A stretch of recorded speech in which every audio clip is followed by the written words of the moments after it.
administración. Inmediato en vivo hasta Lima, Perú, porque el canciller cubano Bruno Rodríguez ha pedido la palabra. Muchas gracias. El señor vicepresidente de los Estados Unidos de América parece mal informado. Ignora la realidad. Oculta la verdad. Quiero preguntarle directamente al señor Pence si la doctrina Monroe guía o no a su gobierno en su política hacia América Latina. Quiero responderle con palabras de Bolívar. Los Estados Unidos parecen destinados por la providencia para plagar la América de miserias en nombre de la libertad. Quiero citar a Martí. Cuanto hice hasta hoy y haré es para impedir que los Estados Unidos se extiendan por las Antillas y caigan con esa fuerza más sobre las tierras de América. Es nada democrático atacar a Venezuela y mencionar al presidente Nicolás Maduro Moros cuando ha sido excluido y no está aquí para responderle. Rechazo las referencias insultantes a Cuba y a Venezuela y la actitud humillante para la América Latina y el Caribe que ha asumido. El vacío moral del gobierno de los Estados Unidos no puede ser, no es una referencia para la América Latina y el Caribe. En los últimos 100 años cargan con la responsabilidad por los abusos más brutales contra los derechos humanos y la dignidad humana. Todos los gobiernos despóticos en la región, todos sin excepción, han sido impuestos o han recibido apoyo del gobierno de los Estados Unidos, incluidas las más crueles dictaduras militares. Hechos vergonzosos como la Operación Cóndor o el golpe cruento de Estado en Chile están sobre la conciencia de gobiernos norteamericanos.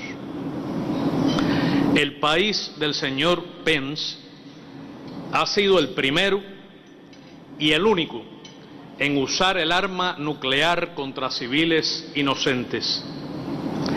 Es responsable de guerras criminales y de cientos y cientos de miles de muertos, de masacres de civiles, incluidos niños, mujeres y ancianos, a los que llaman daños colaterales.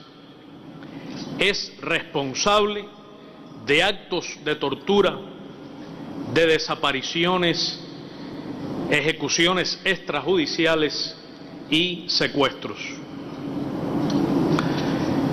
El gobierno de los Estados Unidos es el autor de violaciones masivas, flagrantes y sistemáticas de los derechos humanos de sus propios ciudadanos afroamericanos, de los hispanos, de los migrantes y de las minorías.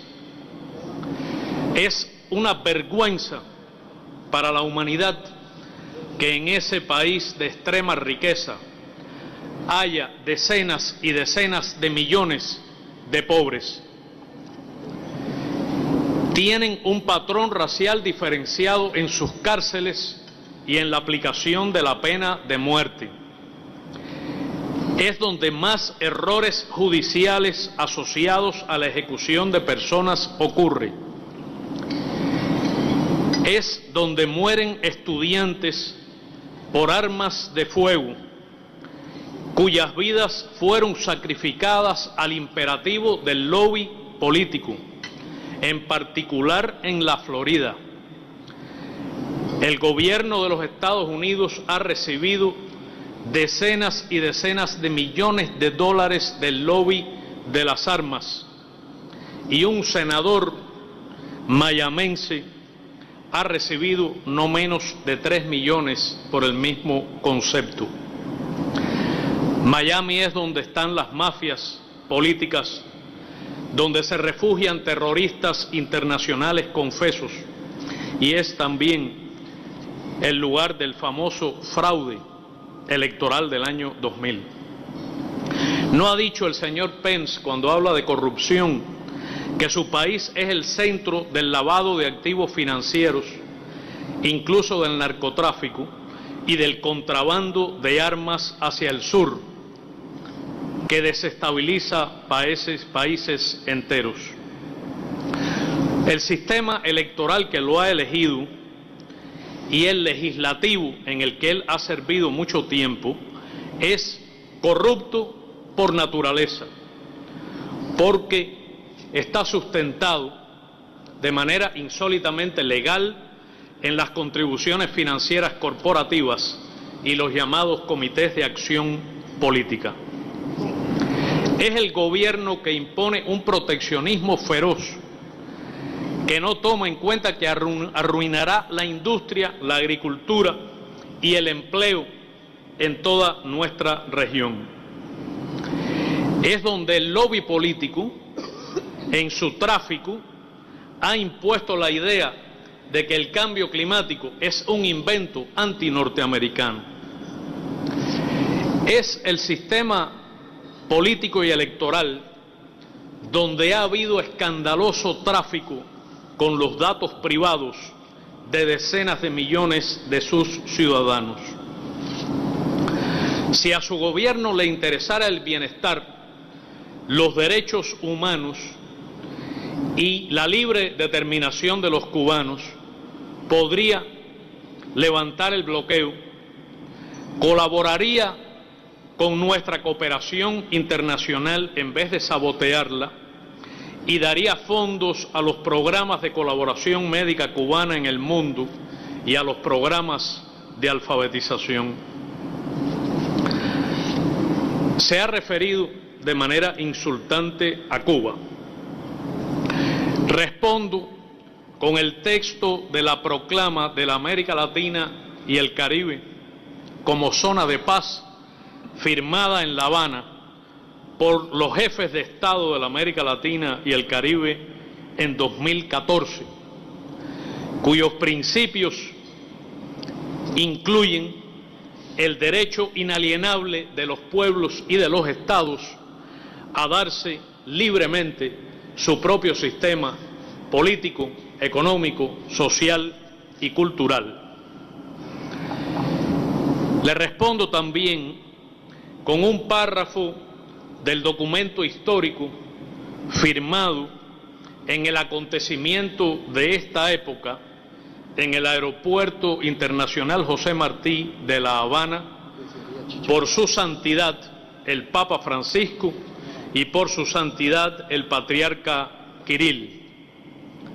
Escogieron a Cuba para firmar un párrafo que dice: Cuba se encuentra en la encrucijada entre el norte y el sur, el este y el oeste, isla símbolo de esperanza del nuevo mundo y de los dramáticos acontecimientos de la historia del siglo XX. Estamos a pocas horas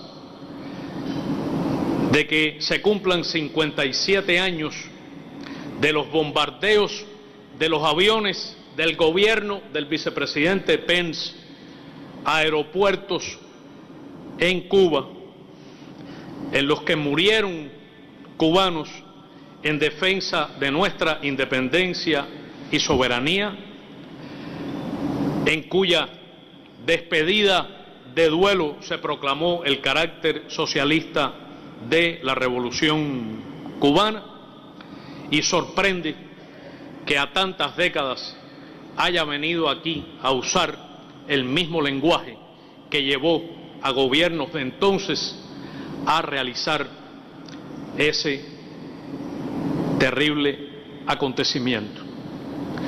Los hechos transcurridos en los últimos años demuestran que la convivencia entre Estados Unidos y Cuba es posible, productiva y puede ser civilizada. Para eso, no espere él ni la delegación que ahora ocupa el escaño que acaba de abandonar que Cuba ceda en 1 milímetro de sus principios, ni ceje en su empeño de construir el socialismo. Muchas gracias.